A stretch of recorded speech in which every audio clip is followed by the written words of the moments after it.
மனம் என்பது என்ன? மனம் என்றால் என்ன? எல்லோருமே மனதை பற்றி நிறைய பேசுகிறாங்க. ஆன்மீகத்தில் நிறைய பேர் மனதை சார்ந்து நிறைய புத்தகங்கள் எழுதியிருக்கிறாங்க. நிறைய போதனைகள் கொடுக்கப்படுது. சுருக்கமாக புரிகிற மாதிரி எங்களுக்கு சொல்லுங்கள், மனம்னா என்ன அப்படின்னு சொல்லி ஒரு சிலருடைய மனநிலைகள் இருக்கலாம். மனம் அப்படிங்கிறது ஒரு பாசிங் க்ளவுட்ஸ் மாதிரிங்க. அது நீங்கள் வானத்தில் பார்க்குற மேகங்கள் மாதிரி மனம் அப்படிங்கிறது. உங்களுக்கு புரியணுங்கிறதுக்காக சொல்கிறேன். அந்த மனதை நான் ஆன்மீக பாதையில் வந்ததுக்கப்புறம் நான் தெரிஞ்சுக்கிட்ட ஒரு விஷயம் என்னென்னு கேட்டால், அது எப்போவுமே அது ஓடிட்டு தான் இருக்கும். மனம் அப்படிங்கிறது அது எப்போவுமே தாட்ஸ் ஓடிட்டே தான் இருக்கும். அதோட என்ன அளவுகளை, அதாவது தாட்ஸ் அதோட அளவுகளை குறைக்கணும். அது குறைக்கிறதுக்கு தான் நிறைய மூச்சு பயிற்சி, தியான பயிற்சி, நிறைய யோக பயிற்சிலாம் எடுக்கிறதுக்கு காரணம் அதுதான். ஆன்மீகத்தில் சொல்லிக் கொடுக்குறாங்க இல்லைங்களா, அதெல்லாம் அதுக்கு தான். அந்த மனதோடைய எண்ண ஓட்டங்களை குறைப்பாங்க. முதல்ல ஆன்மீகத்துக்குள்ளே வந்ததுன்னா உங்களோட உடலுடைய தன்மையை பார்ப்பாங்க. உடல் எந்த நிலையில் இருக்குது, ஆன்மீக விஞ்ஞானத்திற்கு அது ஒத்து போகுமா, ஆன்மீக சாதனங்கள் செய்கிறதுக்கு, தியானம் செய்கிறதுக்கு, மற்ற விஷயத்துக்கெல்லாம் ஒத்து போகுமா, ஆன்மீக ஞானத்தை பெற்றுக்கொள்கிற அளவுக்கு உங்கள் உடல் அமைப்பு இருக்குதாங்கிறத கூட பார்ப்பாங்க. ஸோ அந்த அளவுக்கு இருக்குது இப்போ.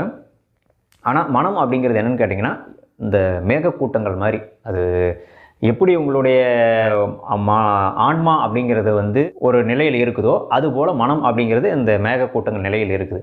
நீங்கள் ஆன்மா அப்படிங்கிற நிலையை இதோடு ஒத்து வைக்கணும்னா நீங்கள் சூரியனோட ஒப்பிடலாம். சூரியன் தான் உங்களுடைய ஆன்மா அப்படின்னு வச்சுக்கலாம். அதோட ஒளி எப்பொழுதுமே பிரகாசமாக இருந்துக்கிட்டே இருக்கும். அது எப்பொழுதுமே ஒளி கொடுத்துக்கிட்டே இருக்கும். ஆன்மாவுடைய பலத்தினால தான் இந்த பூமியில் நாம் இருக்கிறோம். இறைவன் கூட நம்மளை கட்டுப்படுத்துறது கூட அந்த ஆன்மாவுடைய வழியில் தான் நம்மளை கட்டுப்படுத்துகிறாரு. இந்த மனதுடைய டிபார்ட்மெண்ட் எங்கே இருக்குது அப்படின்னு பார்த்தீங்கன்னா, நிலவு தான் மனதோடைய டிபார்ட்மெண்ட். அதாவது அந்த நிலா தான் மனதோடைய கட்டுப்பாட்டுடைய மொத்த ரூபம். அந்த க்ளவுட்ஸுங்கிறது தாட்ஸ். இப்போ மனம் அப்படிங்கிற பகுதி எப்படி நீங்கள் புரிஞ்சுக்கலான்னா, நிலா தான் மனம். ஆன்மா அப்படிங்கிற விஷயம் என்னென்னு கேட்டிங்கன்னா சூரியன். இந்த எண்ணங்கள் அப்படிங்கிற விஷயம் தான் அந்த மேகக்கூட்டங்கள். இது உங்களுக்கு ஓரளவுக்கு புரிஞ்சிருக்குன்னு நினைக்கிறேன். இப்போ நான் ஒரு லைன் பண்ணிட்டேன். ஸோ இப்போ இது புரிஞ்சிட்டாவே உங்களுக்கு போதும். இப்போ இதிலிருந்து நம்ம பார்க்கலாம். இப்போ மனம் அப்படிங்கிறது என்ன அப்படின்னா, இந்த மனித வாழ்க்கைக்கு நம்ம பிறப்பெடுத்து இங்கே ஒரு குறிப்பிட்ட செயலை செய்கிறதுக்காக வந்திருக்கிறதுனால, மனம் அப்படிங்கிற ஒரு விஷயம் இந்த பயிற்சியை முடிக்கிறதற்கும், இந்த மனித வாழ்க்கையை வாழ்ந்து முடிக்கிறதற்கும் தேவைப்படுகிற ஒரு விஷயம். இது என்ன தப்பு நடந்துருச்சு அப்படின்னா, இங்கே வந்த உடனே நாம் அதை மறந்துட்டு இங்கே இருக்கிற விஷயங்களை பார்த்து, இந்த லௌகிக வாழ்க்கையை, இங்கே இருக்கிற சொசைட்டி வாழ்க்கையை பார்த்து வாழ ஆரம்பிச்சிட்டோம், செயல்பட ஆரம்பிச்சிட்டோம். அப்புறம் மனம் போன போக்கில் போக ஆரம்பிச்சிட்டோம். அது எண்ணம் போல் வாழ்க்கை அப்படிங்கிற மாதிரி எண்ணம் எங்கெங்கெல்லாம் ஓடுதோ அதுக்கு தகுந்த மாதிரி ஓட ஆரம்பிச்சிட்டோம். அப்போ அதனால் இப்போ நான் சொன்ன இந்த சிஸ்டம் நமக்கு தெரியாமல் போயிடுச்சு. மனம்னா என்ன, ஆன்மானா என்ன, உடல்னா என்ன அப்படின்னு தெரியாமல் போயிடுச்சு. ஸோ நல்லா புரிஞ்சிக்க வேண்டிய விஷயம் என்னென்னா, மனம் அப்படிங்கிற ஒரு விஷயம் நிலவு மாதிரிங்க. இப்போ அமாவாசை நாளெலாம் பார்த்திங்கன்னா மனநிலையே சில பேருக்கு சரி இருக்காது. அது ஏன்னு கேட்டால் அந்த நாளில் நிலவே இல்லை, டிபார்ட்மெண்ட்டே காணும். அதாவது மனம்ங்கிறதே அந்த இடத்துல ஒரு நிலையாக இருக்காது. அந்த இடத்துல மனதோடைய சர்வைவல் சரியாக இருக்காது. ஸோ அதனால தான் அமாவாசை கிழமை ஆனால் கொஞ்சம் மனநிலை எல்லாருக்குமே கொஞ்சம் மாறுறதுக்கான காரணம். ஆன்மீகவாதிகளுக்கு பிரச்சனை இல்லை, பொதுவாக இருக்கிற மக்களுக்கு. இந்த சூரிய கிரகணத்தப்பையும் சில மாற்றங்கள் ஏற்படும். ஸோ இந்த சூரியன் அப்படிங்கிறது ஆன்மாவோடு தொடர்புடையது, அந்த சந்திரன் அப்படிங்கிறது மனதுடைய தொடர்புடையது. ஸோ இந்த மனதை இந்த தாட்ஸ், இந்த க்ளவுட்ஸ் மாதிரி வந்துக்கிட்டே இருக்கும். இப்போ இன்றைக்கி உதாரணமாக இப்போ நீங்கள் இந்த வீடியோ பார்த்துட்ருக்கிறீங்க, இவர் என்ன சொல்ல வராரு அப்படின்னு ஒரு தாட்ஸ் வரும். இல்லை அடுத்து வேறு ஏதாவது வீடியோ பார்க்கலாமா அப்படிங்கிற தாட்ஸ் வரும். இவர் சொல்கிறது புரியலையே அப்படிங்கிற ஒரு தாட்ஸ் வரும். இல்லை இவர் சரியாக தான் சொல்கிறாரு அப்படின்னு ஒரு தாட்ஸ் வரும். ஸோ இது மாதிரி நிறைய எண்ணங்கள் வருது பார்த்தீங்களா. சப்ஸ்கிரைப் பண்ணலாமா வேண்டாமா, இல்லை இவர் போகிற ஆன்மீக பாதை அப்படிங்கிற மாதிரி நிறையா வருதுன்னு வச்சுங்களேன். இதுதான் அந்த பாசிங் க்ளவுட்ஸ். ஸோ இந்த மாதிரி நமக்கு லைஃப்பில் மனம் அப்படிங்கிற விஷயம் எதையாவது கொடுத்துக்கிட்டே இருக்கும். அதை நீங்கள் ஒருபோதும் நிறுத்தவோ அதை தடுக்கவோ முயற்சி செய்யவே கூடாது. சும்மா அதை கவனிங்க. மனம் அப்படிங்கிற விஷயம் இதுதாங்க உங்களுக்கு ஒரு மேகக்கூட்டம்.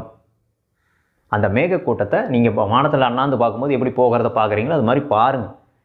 திடீர்னு ஆஃபீஸ் பற்றி ஒரு விஷயம் வரும், திடீர்னு உங்கள் வீட்டை ஒய்ஃபை பற்றி ஒரு விஷயம் வரும், இல்லை லவ்வரை பற்றி ஒரு விஷயம் வரும், நீங்கள் நேசிக்கிற ஒருவரை பற்றி வரும், இல்லை ஒரு நண்பரை பற்றி ஒரு விஷயம் வரும், இல்லை மைண்டுக்குள்ளே வேறு விதமாக கலரான படங்கள்லாம் வரும் இளைஞர்களுக்கு.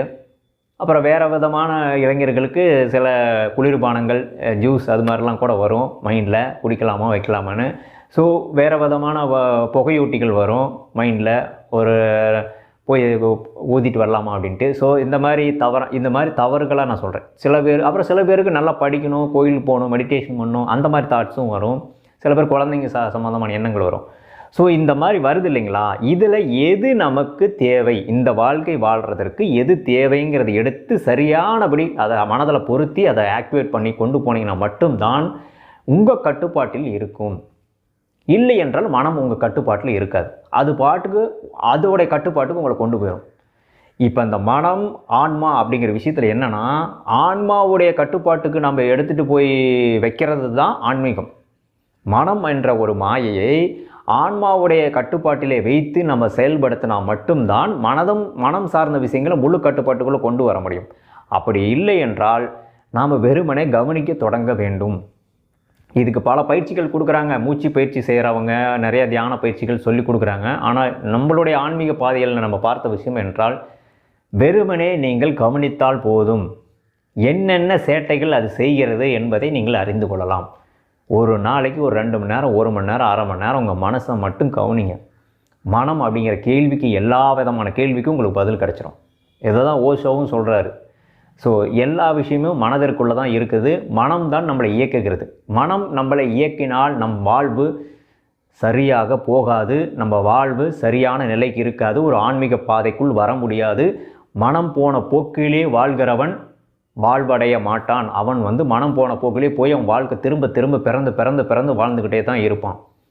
அந்த மனதை சூரியனை போல இருக்கக்கூடிய அந்த ஒளியிடம் நம்ம ஒப்படைக்க வேண்டும். மனதை பற்றி ஒரு சுருக்கமான ஒரு பகிர்வு உங்ககிட்ட பகிர்ந்ததில் ரொம்ப சந்தோஷம். நல்லது. நன்றி.